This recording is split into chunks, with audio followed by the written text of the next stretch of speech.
Warga berhasil menggagalkan aksi pencurian di Jalan Purnawirawan I, Gang Sentosa, Kecamatan Langkapura, Bandar Lampung, Rabu, tanggal 19 Mei tahun 2021, pagi.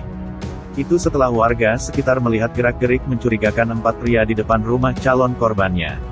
Aksi tersebut sempat terekam CCTV. Terlihat 4 orang datang mengendarai 2 sepeda motor tanpa plat nomor berhenti di rumah yang tertutup pagar, sekira pukul 5:05 waktu Indonesia Barat.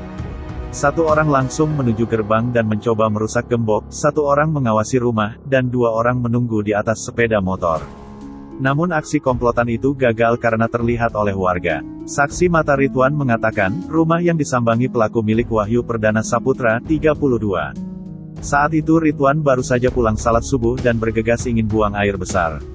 Ketika lewat di depan rumah Wahyu, Ridwan melihat 4 pria tersebut. Mengetahui ada warga yang melihat keberadaan pelaku, tak lama berselang keempatnya bergegas meninggalkan rumah Wahyu.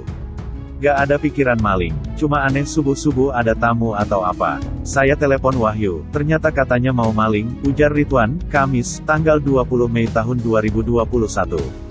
Beruntung belum ada benda berharga milik korban yang hilang dicuri. Namun dari 3 buah gembok di gerbang rumahnya, 1 gembok sudah dirusak oleh pelaku.